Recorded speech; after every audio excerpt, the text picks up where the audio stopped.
Louvado seja o nome do Senhor. Glória a Deus. Obrigado, Moni. Deus abençoe ali a Igreja Batista que nos abençoa hoje. Pode se sentar. Com o Ministério de Louvor, são sempre bem-vindos nesse lugar, viu? Tá lá, tem culto lá, vamos lá na Igreja do Nazareno cantar. A gente vai lá cantar hoje na Igreja do Nazareno. Tem culto lá, vem cultuar aqui. É isso aí, não é não? Ministrar para o povo, louvado seja o nome do Senhor. Você está feliz com Jesus, irmão? Amém. Glória a Deus. Amém. Nós temos trabalhado aqui nas quintas-feiras uma caminhada voltada para a restauração. Para a restauração, para aquilo que Deus tem para nós, para aquilo que todos nós... A Moni estava falando aqui de um momento que ela passou, e geralmente, esses dias atrás eu falei assim, né? A gente vem no culto com grandes expectativas, mas de expectativas que são geradas no nosso coração, de anseios, de crises, de ansiedade, de preocupação, que são geradas em nós por conta daquilo que nós nos alimentamos. Há um teórico, que o nome dele é René Girard, e ele desenvolve uma teoria chamada de desejos miméticos. O que são desejos miméticos? São desejos por imitação. Você projeta a sua felicidade naquilo que você vê. E ali onde você projeta a sua felicidade na vida do outro, porque o outro é feliz, você começa a avaliar o que o outro tem. E aí você começa a desejar por imitação, porque você acredita que se você viver aquilo que aquela pessoa está vivendo, você vai ser feliz. Só que nós esquecemos que Deus tem um propósito para cada um de nós. Amém, irmão? Primeiro porque cada um é diferente diante de Deus, cada um tem um projeto, Deus tem um caminho, Deus tem uma forma de trabalhar com cada um de nós. E aí nós viemos para a igreja com tanta coisa, Deus faz isso, Deus faz aquilo, e Deus faz aquilo outro, e Deus abre a porta ali, mas tudo isso são coisas que são construídas a partir daquilo que nós vemos, daquilo que nós criamos. Se nós não tomarmos cuidado, nós começamos a projetar inclusive o nosso ministério em cima daquilo que você vê nas redes sociais. Imagine, a Moni está aqui, né? Estou confundindo com a Mônia lá de Barueri, mas é Moni e Mônia. A Moni está aqui, e ela tem um chamado, Deus tem algo para ela, Deus tem direcionado algo para ela. Mas ela começa agora a avaliar tudo que acontece na vida dos outros ministros de louvor. E de repente ela está decidindo aquilo que ela vai fazer, fundamentado naquilo que ela vê nas redes sociais. Então deixa eu falar uma coisa para você aqui.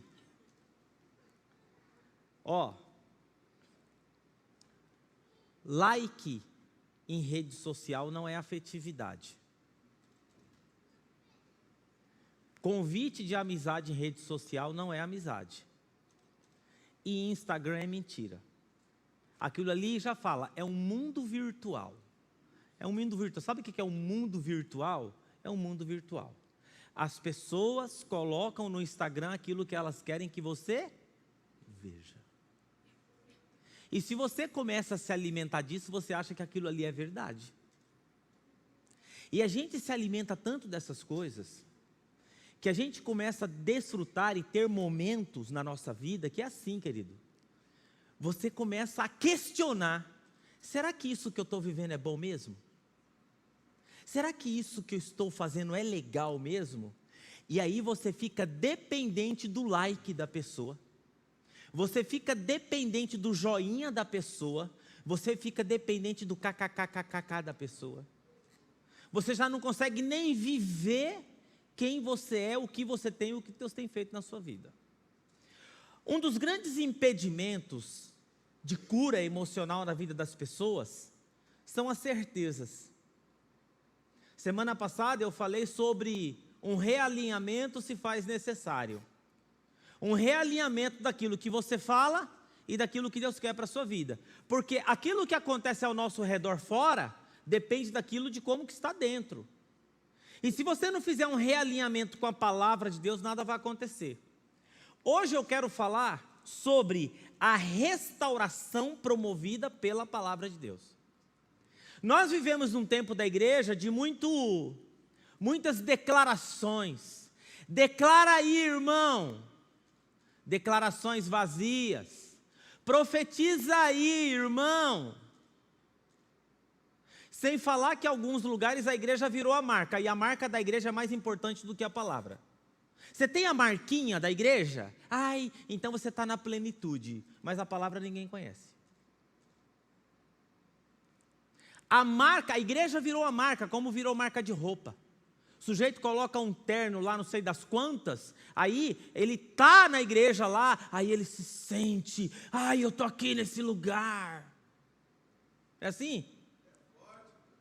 Eu estou aqui nesse lugar, ai, que pleno. É como se você colocasse uma roupa assim, sabe, que você chega assim, aí a pessoa fala assim,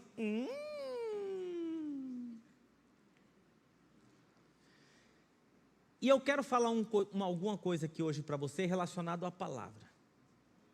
Porque se nós queremos uma transformação na nossa vida, nós temos que ir para a palavra. Declarações, queridos, é importante na nossa vida. O apóstolo Paulo fala, em parte falamos, em parte profetizamos. Desde que aquilo que nós profetizamos está na palavra. Então, quando aquilo que eu profetizo, quando aquilo que eu falo, quando aquilo que eu vivo está alinhado com a palavra, fica tudo muito mais fácil. Porque eu tenho certezas no meu coração e eu não vou mais conduzir a minha vida baseando na temperatura das tempestades, dos ventos. Por quê? Porque eu sei em quem tenho crido, não é no quê. Eu sei que Ele é poderoso para guardar o meu tesouro até o final. Eu sei que o meu Deus, segundo a sua riqueza em glória, há de suprir todas as nossas necessidades. Então, eu quero falar com você aqui de 4 perigos que você deve evitar na sua vida. E quando você evita esses perigos e quando você coloca em prática o que pode acontecer na sua vida através da palavra de Deus. Bom, um desses perigos aqui é que uma das maiores enfermidades que paira na igreja brasileira hoje é o sincretismo religioso. Sabe o que é sincretismo religioso? Sincretismo religioso é quando você depende de uma moleta para crer. Quando você depende de alguma coisa para quê? Para crer. A palavra não é mais o suficiente. Porque é interessante essa questão, nós abandonamos a questão do discipulado e da formação espiritual. Semana passada aqui eu estava falando sobre autoridade espiritual, e no Brasil a gente vive uma moda assim, o sujeito ele é famoso lá fora, se converteu, vira pastor. O sujeito ele era famoso lá, ele era de uma banda de rock, se converteu, vira ministro de louvor. Mas o cara não teve tempo de ser limpo, não teve tempo de ser discipulado. O cara não fez uma formação espiritual. O cara, ele não sabe o que é regeneração, o que é adoção, o que é justificação. Ele só sabe que jogaram ele ali, porque aquilo é importante para a igreja, vai trazer visibilidade, vai atrair gente, em outras palavras, vai bombar. E daqui a pouco o sujeito, coitado, está tudo perdido, porque não foi limpo. A pessoa converte, vem do antigo credo, mas líderes não dão tempo necessário para que a pessoa seja limpa. E esse crescimento explosivo, sem o cuidado, sabe, daquilo que Paulo fala com Timóteo, do meu filho na fé, meu filho espiritual, aquela pessoa que eu cuido, aquela pessoa que eu gerei, aquela pessoa que eu acompanhei. E as pessoas hoje também não querem, né? Elas querem uma profecia, elas querem uma mão na cabeça e está tudo resolvido. O sujeito vai em motel, peca, trai a mulher, viciado em pornografia, o diabo a 4. Mas ele vem no culto e ele acha que uma mão na cabeça está tudo resolvido, é uma declaração de fé. Ele acha que está tudo resolvido. Então trouxe o empobrecimento, deixando de lado o verdadeiro valor do ensino da palavra de Deus. O livro de Neemias, eu vou trabalhar no livro de Neemias, eu já vou passar para você os trechos. Ele é conhecido, quando falamos o nome de Neemias, como um grande administrador. Neemias, ele reconstruiu Jerusalém, ele levantou a cidade das ruínas, restaurando as portas que estavam caídas. Mas a maior reforma que Neemias fez em Jerusalém não foi a reconstrução da cidade. A maior reforma que Neemias implantou em Jerusalém foi a restauração da autoridade da palavra de Deus sobre o povo. A maior reforma que aconteceu em Jerusalém não foi a reconstrução da cidade, mas foi a restauração da palavra de Deus sobre a vida do povo. Neemias sabia que sem essa restauração, sem a palavra, sem o ensino de Deus estar em primeiro lugar, Jerusalém continuaria vulnerável. Irmãos, o que nos deixa vulnerável diante do inimigo é não conhecer a palavra. O que nos deixa vulnerável nas faculdades, nas universidades, o que nos deixa vulnerável nessa sociedade que bate na igreja de todos os lados.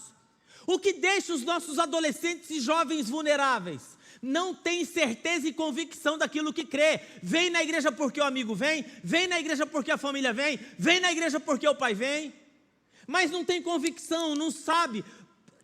Tiago, ele fala assim: esteja sempre pronto a responder a razão da fé que há em ti.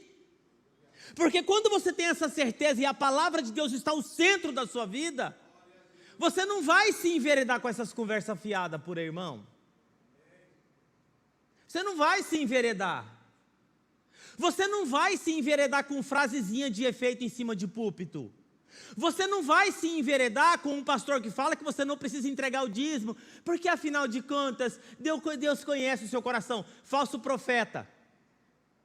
Falso profeta. Charles Spurgeon, ele diz o seguinte: não existe nada mais maligno do que um falso ministro pregando um evangelho distorcido. Isso é maligno demais. Você come feijão envenenado? Eu coloco uma mesa assim com aquelas que você olha assim e fala assim: que mesa extraordinária. Aí você sabe que ali tem o veneno, você come? Então nós não podemos comer comida estragada. Comer comida estragada. Essa restauração de Jerusalém seria absolutamente vulnerável. Nós ficamos vulneráveis aos ataques do inimigo quando a palavra de Deus deixa de ser autoridade nas nossas vidas. Olha o que o salmista fala: escondi as tuas palavras no meu coração, para não... Você quer ter uma vida santa, reta diante de Deus? Escondi as tuas palavras no meu coração para não pecar contra ti. Lâmpada para os meus pés é a tua, e luz para o meu... Olha, irmão, não é frasezinha de efeito. Não é eu chegar aqui e falar: segura essa aí, irmão, segura essa aí, hein, segura essa aí, essa é forte, hein, essa é forte, hein, irmão. É palavra, irmão. É a Bíblia, é a Escritura. A Escritura, ela precisa ser exposta, ela precisa ser ensinada. Então olha só para você ver, Neemias ele sabia disso. Que iria sustentar o povo não eram os muros fortificados, mas a dependência da autoridade da palavra de Deus. E sem essa dependência nós ficamos vulneráveis. Nas nossas finanças. Nossa, pastor, finança? Opa! Malaquias 3,10, trazei todos os dízimos à casa do tesouro para que haja mantimento na minha casa e eu, o Senhor, repreendei o devorador. Fazei prova de mim. O único lugar na Bíblia que Deus fala para você fazer prova dele é na área financeira. E a única coisa que Deus chama de Senhor na Bíblia é dinheiro. Nada mais ele chama de Senhor. Só o dinheiro. Se você não consegue confiar em Deus de uma forma absoluta, significa que você tem um outro Deus. Você tem um outro Deus. Você não caminha na dependência de Deus. E aí você fica vulnerável ao quê? Você fica vulnerável aos ataques do diabo na sua finança. Você fica vulnerável aos ataques do diabo no seu casamento. O que a palavra de Deus diz sobre os homens? Vós, maridos, vivei a vida comum do lar como discernimento, para que as vossas orações não sejam interrompidas. Você é casado, não cuida da sua esposa, a sua oração não passa do amianto. Você pode entregar dízimo, você pode ser amigo de pastor, você pode sair bonito no Face, você pode ser o bam. Você pode estar pipocando em todo lugar aí, mas se você não cuida direito da sua casa, a sua oração não passa do amianto. Vós, maridos, vivei a vida comum do lar com discernimento, para que as vossas orações não sejam interrompidas. Ficamos vulneráveis na família, na finança, no ministério. Neemias, ele sabia disso, que o que ia sustentar o povo não eram os muros fortificados, mas a dependência da autoridade da palavra de Deus. O que fundamenta a sua fé? O que fundamenta a sua fé? É o pastor Silas? É a igreja do Nazareno? É a igreja da Lagoinha? O que fundamenta a sua fé? É o ambiente legal? Ambiente legal? O que é?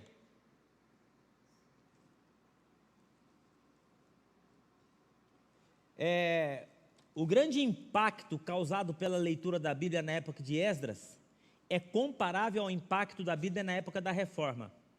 Então eu quero dizer para você que há uma profunda conexão entre o ensino fiel das Escrituras e o reavivamento. Nós precisamos voltar a ser os crentes da Escritura. Vou fazer alguma coisa, o que diz a Escritura? A pessoa vai fazer um negócio, está com paz no coração? Eu estou com muita paz. Então profetiza. A pergunta é, essa paz é de Deus? Não sei. Então como que você sabe? É muito simples.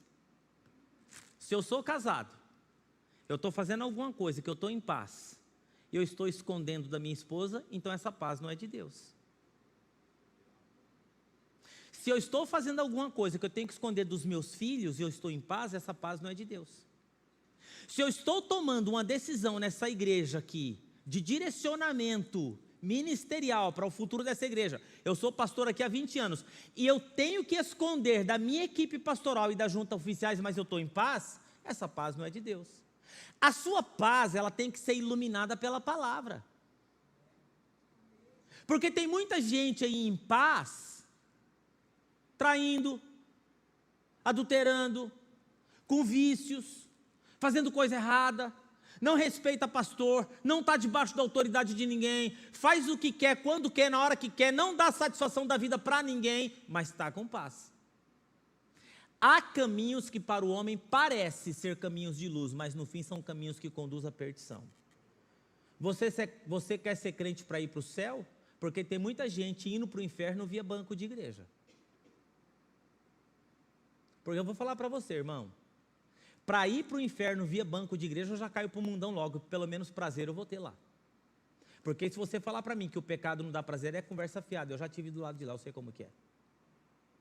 Agora, ficar aqui para viver mais ou menos, aqui não tem mais ou menos, ou você está andando debaixo da graça, da bênção e da autoridade da palavra, ou você não está, não tem meio termo.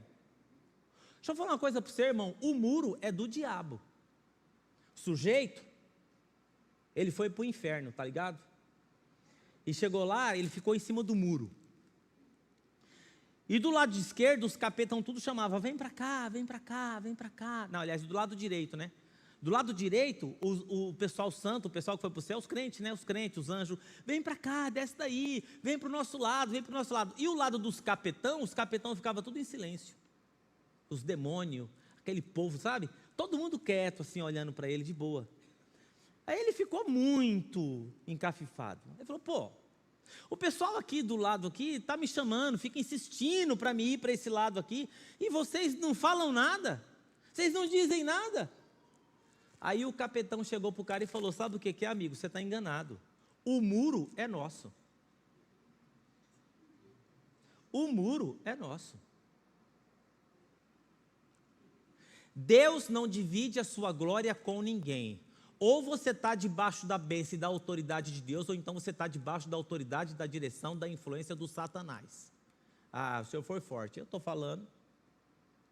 Ou Deus está trabalhando na sua vida de uma forma muito especial para conduzir você para um caminho de milagre, ou você não está aceitando isso e você talvez nem esteja trabalhando, mas o diabo está trabalhando com você através da sociedade, pessoas, influências, internet, tudo quanto é coisa que pode atrapalhar para poder destruir a sua vida e trazer a sua vida para que você não venha ter vida abundante. Então fique ligado.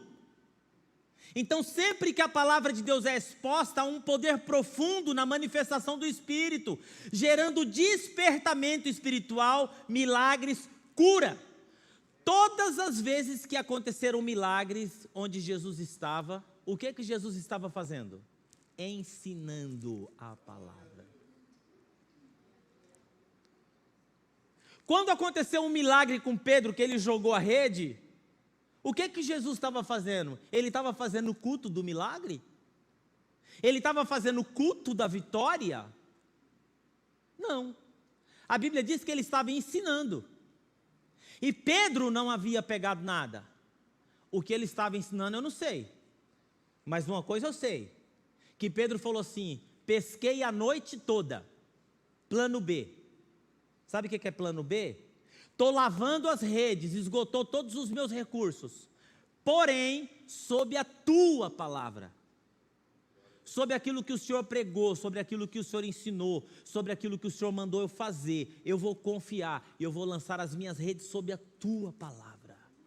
Irmão, deixa eu dizer uma coisa para você, querido. O diabo não quer que você obedeça a palavra do Senhor, porque se você obedecer, milagres extraordinários vão acontecer na sua vida. Você quer que aconteça milagres exponenciais na sua vida? Obedeça a palavra. O ensino fiel das Escrituras é o principal fator para o seu crescimento pessoal, crescimento saudável da igreja. E aí nós precisamos tomar cuidado com os falsos profetas. Hoje em dia nós estamos vivendo um tempo, irmão, que vale tudo, vale tudo, vale tudo, vale qualquer coisa. O problema nosso hoje é que se a gente não tomar cuidado, a gente tem muita adesão, mas pouca conversão. E a gente começa a participar da igreja como se participa de um clube. Ah, eu participo aqui porque eu me identifico com a Moni. Eu participo aqui porque eu me identifico com os meninos da música. Aí os meninos da música saem da igreja, aí você vai atrás dos meninos da música. Ah, eu participo aqui porque eu me identifico com isso. Isso é clube. Clube, a gente participa porque a gente se identifica com algumas coisas que são características de pessoas. Clube de motociclista, clube de tiro, clube 9 de julho, clube Indaiá, é clube. Aqui não. Aqui é a igreja do Deus vivo. Amém, irmão? Aqui nós nos identificamos com o Cristo que derramou o seu sangue, purificou o nosso pecado, remiu os nossos pecados, pagou o preço, nos restaurou, nos regenerou, e hoje nós somos filhos dele. Nós temos um irmão mais velho que se chama Jesus Cristo e estamos conectados no amor e na graça dele. É isso que é a igreja. Jesus falou: sob essa pedra eu edificarei a minha igreja e as portas do inferno não prevalecerão contra ela. 4 desvios que você tem que tomar cuidado se você quiser ter vitória na sua vida, que são verdadeiros perigos. Primeiro, liberalismo teológico. O que é liberalismo teológico? Tenta esvaziar a Escritura desacreditando na sua veracidade e negando a sua inerrância. Quando alguém chegar para você, irmão, em nome de Jesus, e falar assim: então, né, fulana, a Bíblia diz, né, mas você tem que pensar nisso. Repreende que é o Satanás. Na palavra não existe isso. A Bíblia diz, mas Deus entende meu sentimento. Ele sabe que eu amo ele, mesmo estando casado com um homem. E daí? Você vai para o inferno. Ele até te entende, mas você vai para o inferno. Vai para o inferno. E pastor, e quem nasceu com esse desejo pediu para nascer? Não, o que você tem que fazer? Sacrifica o seu desejo para servir a Deus, faz um voto de celibato, garra com Jesus e fala: daqui eu não arredo meu pé. Porque todo mundo que está aqui, irmão, é fraco em uma área. Tem gente que vai para o inferno por causa do homossexualismo, e tem gente que vai para o inferno por causa da avareza. O Deus dele é o dinheiro. Não tira o dinheiro dele não, porque senão ele morre. Outros é pornografia, outros são ego, outro é o cargo. Não tira o cargo dele não, porque senão ele sai da igreja. Olha aí, tá vendo? Jesus já ficou em segundo plano, porque o ministério para ele era mais importante do que Jesus. Na realidade, Jesus é um ídolo. E no Jesus não é mais o fim, Jesus é um meio para que ele possa conseguir alguma coisa. Então o liberalismo teológico mata a igreja, o liberalismo teológico mata a família, o liberalismo teológico mata a pessoa. Então hoje na igreja tem muitos desvios, e se você não tomar cuidado, você cai nessa onda também. Aí você frequenta a igreja 1 ano, 2 anos, 3 anos, 4 anos, 5 anos, 6 anos, e vive sempre na derrota. Por quê? Porque você aceitou um evangelho para você mais ou menos. É tipo assim, sabe? É um evangelho café com leite. É um evangelho à la carte. Eu escolho da Bíblia aquilo que serve para mim. E aquilo que não serve, você sabe como que é, né? A gente tem que respeitar cada um. Segunda coisa que você precisa tomar cuidado, primeiro é o liberalismo teológico. No dia que você vê eu subir nesse púlpito aqui e falar eu acho, eu penso, eu imagino, não acredita em mim. Porque eu acho, eu penso, eu imagino, não dá, é muito vago. Assim diz a palavra de Deus. É isso aqui, irmão. Segunda coisa que você precisa tomar cuidado na sua vida é o sincretismo religioso. Sabe o que é sincretismo religioso? Esvazia a palavra de Deus e coloca dentro dela experiencialismo. Aquela pessoa que ela vem no culto, ela se arrebata. Aquele momento assim, tá ligado? O som, o louvor, a luz e... Mas aquilo ali nada mais foi do que um capítulo de uma série da Netflix para você. Você saiu dali, mesmo jeito. Primeira proposta que o Satanás faz para você, você cai. Primeira pessoa que fala alguma coisa para você, você está dando ouvido, sabe por quê? Porque você não tem a palavra de Deus plantada no seu coração. Escondi as tuas palavras no meu coração para não pecar contra ti. Pastor, o ensino da palavra não atinge as emoções? Atinge, eu vou mostrar para você aqui. Eu vou mostrar para você aqui que o ensino da palavra, e quando você permite que a palavra de Deus de fato reine na sua vida, trabalha nas suas emoções, negando a suficiência da palavra de Deus, a palavra de Deus não é mais suficiente. Você sabe, irmãos, a nossa cultura, a cultura brasileira, ela é extremamente mística. Nós somos uma mistura de raças. A antropologia estuda isso, né? E nessa mistura de raças, e vem também a pagelança indígena, a idolatria do romanismo, o kardecismo europeu, os cultos afros. E aí a pessoa vem para a igreja, ela muda de rótulo, mas continua com o mesmo misticismo. Continua com o mesmo misticismo. Então cuidado com isso. Outra coisa que você precisa tomar cuidado, sabe o que é? Ortodoxia morta. Esvazia a autoridade da Escritura, embora creia na sua infalibilidade,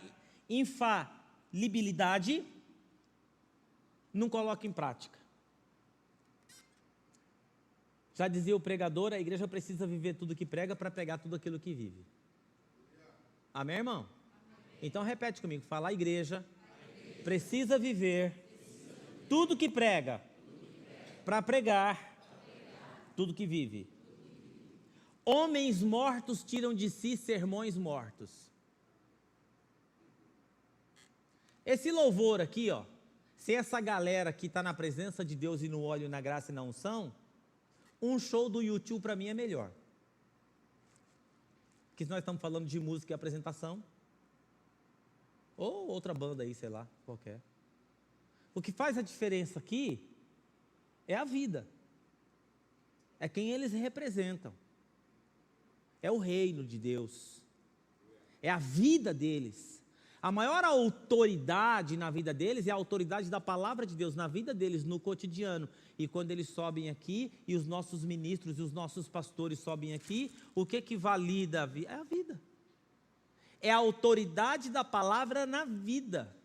E quando a autoridade de Deus está na vida, mesmo diante dos nossos erros e dos nossos equívocos, quando você está com a palavra de Deus, porque você está com a palavra de Deus na sua vida como autoridade, não significa que você não vai errar, não significa que você vai cometer erro, não significa que você vai cometer equívoco, significa que quando você se debater diante de uma situação que você fala assim, eu errei, vai vir sobre a sua vida o quê? Temor. E o que você vai fazer? você vai procurar ajuda, você vai procurar o pastor. Pastor, eu preciso consertar. Gente, o temor, o medo é bom. O medo é bom, porque o medo faz a gente corrigir a rota. O medo faz a gente corrigir a rota. O temor faz a gente corrigir a rota. Pastor, o que é temor? O pastor ensinou uma vez para mim que temor é o medo misturado com respeito. Você bate no liquidificador, sai o temor. É isso aí que é o temor. É medo e respeito junto. Ah, pastor, tem medo? Eu tenho. Eu tenho medo de Deus porque eu sei quem Ele é, eu sei quem eu sou. Mas o verdadeiro amor lança fora todo o medo. Então, quando eu chego perto dele assim, eu fico assim, ele fala assim, pode chegar, filho, pode vir mais perto, pode vir mais perto. Eu chego, por quê? Porque ele também tem um perfeito amor. Aí eu tenho temor, porque eu sei diante de quem eu estou. Às vezes nós perdemos o temor, esquecemos diante de quem nós estamos. Vivemos de qualquer maneira, vivemos de qualquer jeito, vivemos de qualquer forma. E o temor é necessário, por quê? Porque eu sei se ele soprar, eu desapareço. E a quarta coisa aqui é a superficialidade do ensino da palavra e no púlpito. Está uma coisa hoje em dia, irmãos, que é um perigo muito grande, que eu quero desafiar você. É o analfabetismo bíblico. Analfabetismo bíblico. Desculpa a expressão. Gente preguiçosa que não estuda a palavra. Gente preguiçosa que não estuda a palavra. Tem que estudar a palavra. Você tem que esmiuçar a palavra. Você tem que pesquisar a palavra. E depois que você esmiuçar, pesquisar, ver, aí você fala assim, como que eu posso aplicar isso na minha vida? Como que eu posso trazer isso para o meu dia a dia, Senhor? Mas é a palavra. Agora, entenda que a palavra, ela tem poder. E quando você vive assim, é diferente. Sabe por quê? Porque quando tem alguém cantando aqui, é incrível isso, é maravilhoso, você precisa experimentar isso. Você precisa experimentar isso. Quando alguém está cantando aqui, porque o louvor no nosso tempo, ele é um louvor didático.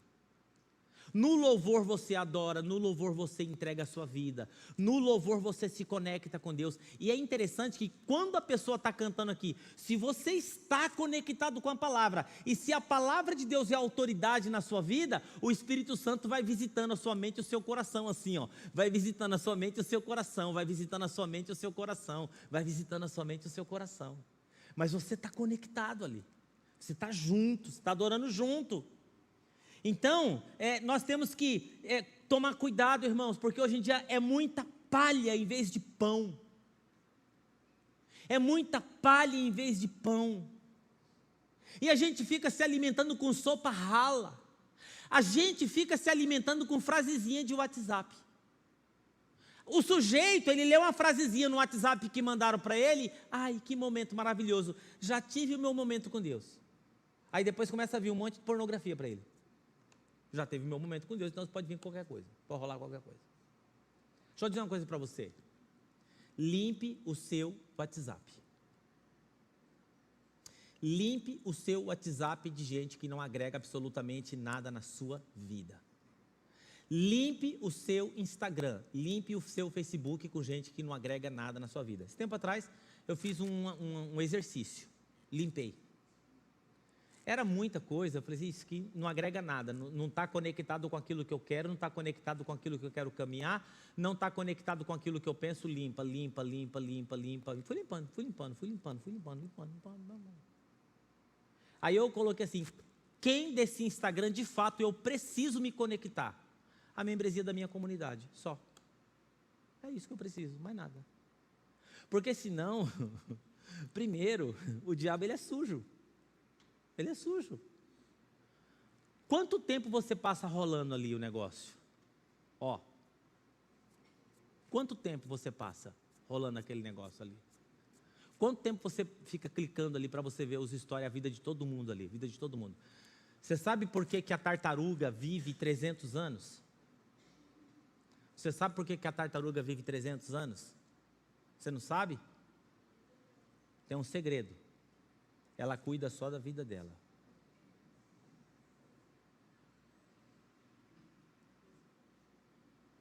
Cuida da sua vida.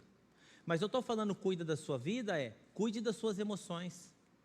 Dê tempo de qualidade para você, invista em você, invista na sua saúde emocional, invista na sua saúde mental, invista na qualidade daquilo que você recebe no seu coração. Ah, pastor, o senhor está falando que a internet é de toda mal? Não estou falando isso. Eu estou falando que hoje, você precisa ter muito discernimento para você lidar com isso. Falta fome da palavra de Deus. Olha que interessante, tem a história do pastor Ronaldo Lidória, que ele pregou entre os concombas. E ele trabalhou durante 9 anos e ele plantou ali 23 igrejas entre os concombas, e os concombas não conheciam a palavra de Deus. E através do ensino da palavra, Deus foi curando ali enfermo, restaurando vida, salvando feiticeiros, bruxos. E o Ronaldo Lidório, ele levou 9 anos para traduzir todo o Novo Testamento para a língua concomba. Nesse período que estava sendo traduzida a palavra de Deus, uma mulher de 60 anos fez uma viagem de 4 dias a pé, onde estava o missionário, para decorar 13 versículos. Uma viagem de 4 dias a pé, até a casa do missionário, para decorar 13 versículos. Aí ela foi, ficou um tempo lá, decorou os 13 versículos e voltou. No meio do caminho ela esqueceu de 2.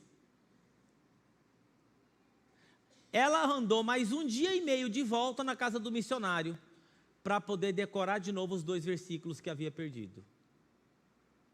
E quando o missionário perguntou para ela, por que você voltou? Ela falou o seguinte: a palavra de Deus é muito preciosa para ficar perdida pelo meio do caminho. Irmão, uma palavra te cura, mas a palavra é de Deus. Uma palavra te cura.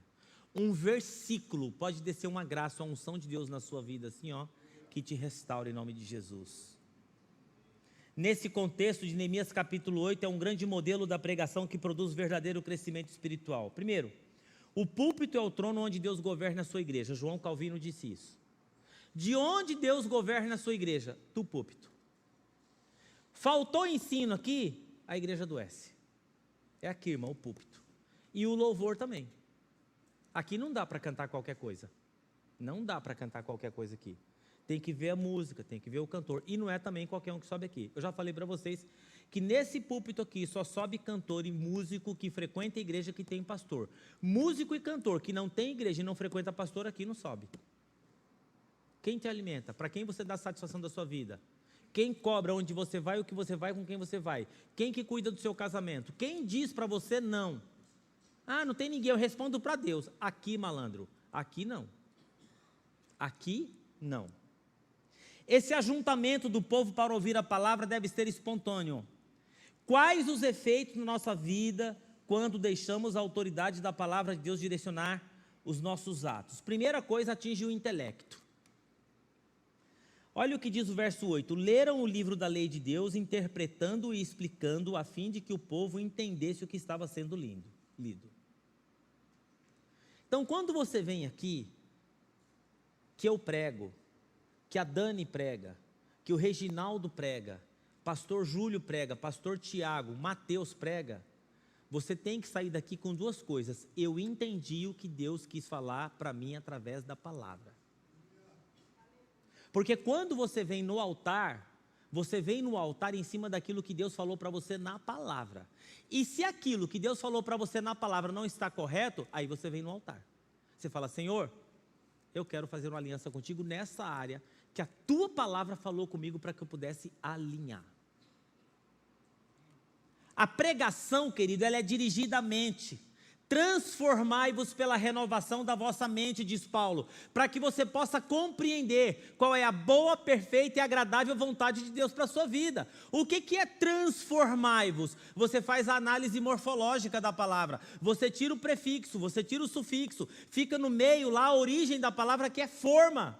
O que é transformar? Você tira uma forma, você coloca outra forma. A palavra de Deus é uma forma onde a nossa vida tem que se encaixar ali dentro. Transformai-vos pela renovação da vossa mente. Crer também é pensar. Crer também é pensar. Pense. Pense. Hoje a gente lê muito sobre a Bíblia, mas a gente não lê a Bíblia. Eu li o livro tal, não, ler livro é importante. Eu acho que você, quando vai pregar e quando você cita pessoas, pregadores, é importantíssimo. Primeiro porque você não está falando coisa da sua cabeça. A igreja tem mais de 500 anos de história para mim falar sozinho aqui. Mas a base é a palavra de Deus. A palavra de Deus, ela não é acessório. O conhecimento da verdade enche a nossa cabeça de luz. Então, primeira coisa aqui que eu quero dizer para você é o seguinte, que a palavra de Deus vai atingir o seu intelecto. Leram o livro da lei de Deus, interpretando-a, explicando-o, a fim de que o povo entendesse o que estava sendo lido. Isso aqui não foi eu que escrevi, isso aqui está na palavra. Quer uma transformação na sua vida? Começa a tentar compreender os desígnios de Deus de forma racional para a sua vida. A palavra, a escritura, aí o Espírito Santo vai operar de forma sobrenatural. O problema é que nós queremos que Deus opera de forma sobrenatural em cima de ensinamentos humanos, em cima de frases de efeito, em cima de uma pregação para te deixar bem, em cima de uma mensagem para você não se ofender.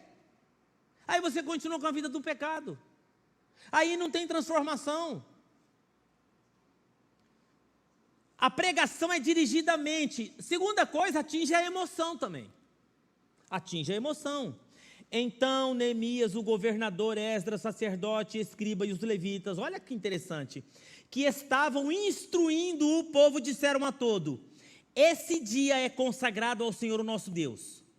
Nada de tristeza e choro, pois todo o povo estava chorando quando ouvia as palavras da lei. Gente, vou dizer uma coisa, isso aqui é muito forte.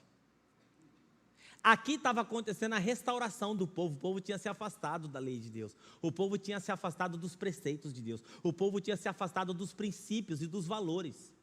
E quando Esdras e Neemias começou a ler a palavra, o que o povo fez? O povo caiu em arrependimento. Começaram a chorar. E Neemias acrescentou: podem sair, comam, bebam do melhor que tiverem e repartam com os que não têm nada, que não têm preparado. Esse dia é consagrado ao Senhor. Não se entristeçam, porque a alegria do Senhor te fortalecerá. Os levitas tranquilizaram todo o povo, dizendo: acalmem-se, porque esse é um dia santo, não fiquem tristes. Nós não devemos ficar tristes quando a palavra de Deus nos confronta a maneira como nós estamos vendo de forma errada. Nós devemos ficar alegres, irmão. Amém? Nós temos que ficar alegres. Porque se a palavra de Deus, olha, a palavra de Deus, ela é viva e eficaz. Ela é como espada de dois gumes, que penetra até a divisão dos ossos, olha, onde nada chega. Então, se essa palavra, como espada de dois gumes, ela vem me confrontar, opa, Senhor, muito obrigado, estou feliz. Então todo o povo saiu a comer e a beber e a repartir com os que não tinham nada preparado, para celebrar com grande alegria, pois agora compreendiam as palavras que lhe foram explicadas. Por que eles estavam alegres?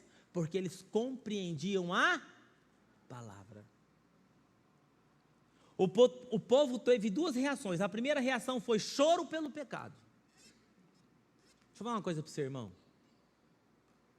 Qualquer coisa que você caminha, que você vê, que você se relaciona, que você possui, que você faz, e que nisso que está acontecendo na sua vida não está transmitindo a glória de Deus, você tem que chorar por isso.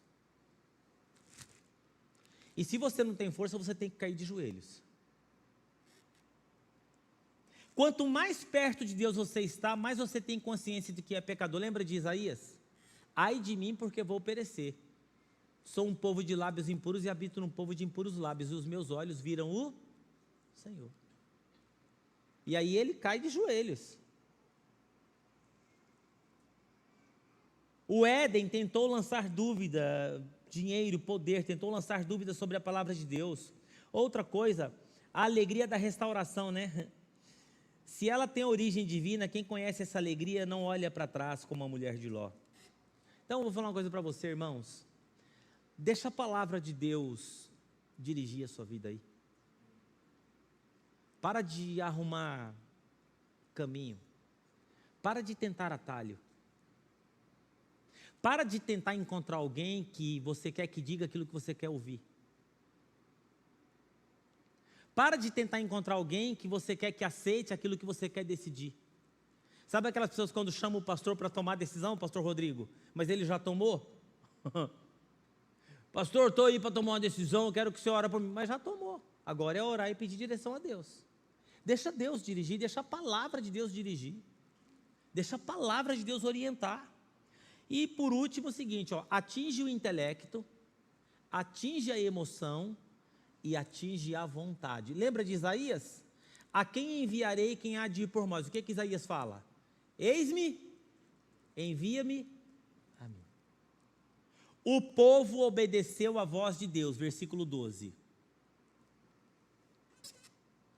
Amor ao próximo, nós não podemos separar a dimensão vertical da horizontal, que é o nosso culto. Deixa eu dizer uma coisa para o seu irmão. Se o evangelho que você vive, você só vive pensando em você, eu acho que ainda você não encontrou com Jesus. Porque o evangelho de Jesus, ele está centrado no outro. É no outro. Se o seu evangelho, você só fica pensando, é a minha casa, é o meu carro, é o meu negócio, é o meu filho, é o meu futuro, é o meu sucesso, é o meu isso, é o meu aquilo. Se o evangelho que você vive é só isso, eu acho que ainda você não conheceu o evangelho de Jesus. Porque o evangelho de Jesus é o outro. É o outro. Amor ao próximo. A palavra de Neemias aqui, ele atingiu o intelecto, atingiu as emoções, e qual a primeira atitude? Foi o outro. A alegria de Deus vem sobre a vida do povo quando esse obedece à palavra de Deus. Sabe o que diz lá no capítulo 8, no verso 10? A alegria do Senhor é a nossa força. Houve muito grande alegria, 8:17. O mundo está atrás da alegria, mas a alegria, ela é resultado da obediência à palavra de Deus. Pedro diz, um povo alegre é um povo forte. Pastor, qual que é a decisão hoje que o senhor quer que a gente tome? Qual que é a decisão na palavra? A decisão é essa. Eu vou fazer uma decisão na minha vida, uma aliança com Deus, de que a palavra de Deus vai reinar sobre a minha vida. E na hora que você for tomar aquela decisão baseada nas emoções, você fala, não, eu preciso obedecer a palavra. Porque as minhas emoções estão me levando para um lado. Esses dias atrás, eu preguei no meu devocional sobre isso, né? Mas a palavra de Deus, você tem que fazer como Pedro. Vai vir aquele desejo. O que você tem que fazer? Senhor, eu vou obedecer a tua palavra. Eu vou confiar nela. Vai vir aquela vontade, você fala assim, Senhor, eu vou obedecer a tua palavra, mas eu vou confiar nela. Crer também é pensar. Crer também é pensar. Quando você deixa a palavra de Deus entrar e dirigir a sua vida, aí você para com os seus achismos. E aí você para também de seguir guru de internet. Guru de internet, sabe? E o pastor deixa de ser para você o quê? Deixa de ser um mágico no púlpito. Deixa eu ver o que o pastor tem para tirar da cartola hoje. Irmão, pastor, o senhor não crê na bênção? Irmão, eu creio em prosperidade. Eu sou um homem próspero. Eu aprendi a ser dizimista quando meu pai era carroceiro. Meu pai, ele trabalhava de guarda noturno numa serraria, ele vendia verdura na carroça. Ele chegava em casa, ele reunia os 10 filhos em volta da mesa, fazia oração, e ele pegava o fruto do trabalho da semana da venda da carroça, com 10 filhos. Meu pai tinha todas as desculpas para dar o seguinte, eu não posso entregar dízimo. E ele pegava, quando o dinheiro vinha no lerite, sabe? Ele abriu o lerite, ele pegava a semana da venda da carroça, e ali ele reunia os filhos em volta da mesa, fazia uma oração. Eu aprendi a ser dizimista assim, a depender de Deus. 10 filhos, nunca faltou nada. Todos os filhos formados. os netos mais abençoados ainda. Mais abençoado ainda. Todos os meus irmãos têm casa própria. Aqueles que não têm foi porque, sabe como é que é, né? Os vareios da vida aí que sai fora daquilo que o pai falou, mas não vai ter bênção. Mas todos abençoados, 3 pastores, filhas casadas com os pastores, maestro de orquestra na igreja evangélica, todos, sem exceção, servindo a Deus. Mãe, porque é bênção maior que essa? Então, irmão, quando eu olho a vida do meu pai ele era um homem que ele confiava na palavra. Eu fico assim, como que meu pai tomava umas decisões daquela? Mas ele, é a palavra. A palavra diz, é isso que a gente tem que fazer, filho. Hoje em dia, você vem para a igreja, tem um monte de gente, mas a palavra diz mais. Mas a palavra diz mais. Mas por que eu tenho que fazer isso? Mas por que eu tenho que fazer aquilo? Mas por que eu tenho que fazer aquilo outro? A palavra, irmão, se você continuar com esse negócio na sua vida, a palavra diz mas. Quando a palavra diz, não tem mas. Quando a palavra diz, é ponto. Eu obedeço. E eu confio no sobrenatural da palavra. Não é na emoção, não. Tem muita gente que confunde fé com emoção. A luta vem, o que acontece? A fé vai embora junto com a emoção. A fé é, eu sei em quem tenho crido, não é no quê. Abacuque, uma das melhores e maiores declarações de fé de relacionamento com Deus. Ainda que a figueira não floresça, ainda que não haja o fruto da oliveira, ainda que o fruto da oliveira minta, ainda que não haja gado no curral, eu me gloriarei no Deus da minha salvação. Como é o seu relacionamento com Deus? Quando está bem, você acha que Deus está te abençoando, e quando está tudo ruim, você acha que Deus se afastou de você? Relacionamento raso. Nós temos que confiar em Deus, independente das circunstâncias, e obedecer a palavra dEle. É isso que você tem que fazer. O resto, Ele vai fazer. Vamos ficar de pé. O que a palavra de Deus diz? Entrega o teu caminho ao Senhor. Confia nele e o mais, Ele fará sobressair a sua justiça como a luz do meio-dia. Entregar o caminho ao Senhor não é para o cara que não conhece a Jesus assim e se converteu, não é isso não. Não. Entregar o caminho ao Senhor e falar assim, Senhor, eu estou entregando o controle da minha vida nas tuas mãos. E o que vai reger a minha vida hoje é a palavra. É a palavra. Amém, irmão? Eu quero que você curva a sua cabeça.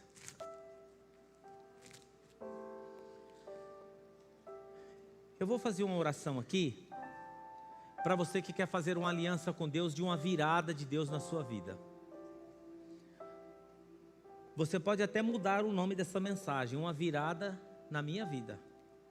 Uma virada na minha vida é assim, Senhor, eu quero realinhar a minha vida, as minhas decisões com a Tua palavra. Levante a sua mão, quero orar com você em nome de Jesus, amém, amém, amém, amém, amém. Sai do seu lugar, vem aqui na frente, vamos fazer essa aliança juntos aqui. Vamos fazer essa aliança junto aqui. Fazer essa aliança junto aqui.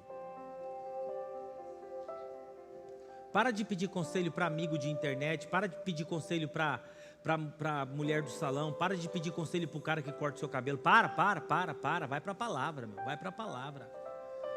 Sai fora dos gurus da internet, sai fora desses caras aí. O cara lá já casou, separou trocentas vezes, vida toda ferrada, traindo mulher, e você seguindo o conselho de um cara que não está nem aí e nem garante a sua vida também. Não dá, cara. Você tem que depender de Deus. Dependa de Deus, dependa da palavra de Deus. Você não serve a Deus, você serve a Deus e fica dependendo dos outros. Dependa dEle. Pai querido e amado, eu quero colocar diante da Tua presença a vida dos Teus filhos. Senhor, nessa noite nós fazemos um compromisso contigo. Em um tempo de muitas vozes, ó Pai. Em um tempo de muitos conceitos. Em um tempo que a igreja tem tomado muitos caminhos. Em um tempo, ó Pai, em nome de Jesus, de muitas falas. Nós queremos nos voltar para a Escritura. O livro, aquele que dita as regras e os princípios espirituais para a nossa vida, para a nossa finança, para o nosso casamento, para a criação dos nossos filhos, para o nosso trabalho, para a nossa empresa, para a nossa relação com a comunidade, na tua palavra. Senhor, está a resposta para aquilo que nós precisamos. Nós não queremos abandonar a tua palavra, nós queremos obedecer a tua palavra. Quebranta o nosso coração, Pai. Quebranta o nosso coração, que a tua palavra possa reinar em nós, que a tua palavra possa reinar na nossa vida. E a nossa vida vai ser diferente, não por causa da nossa força, porque nós escondemos a tua palavra no nosso coração. Derrama do teu favor sobre nós, que ela seja para nós, ó Pai, lâmpada para os nossos pés e luz para o nosso caminho. E quando nós caminharmos, ó Pai, nós não venhamos encarar dúvidas, porque a tua palavra já está no nosso coração. Oramos, agradecidos, confiamos, recebemos a tua palavra, guardamos, e é nela que nós vamos seguir e obedecer, em nome de Jesus. Se assim você crê, você aplauda ao Senhor em nome de Jesus.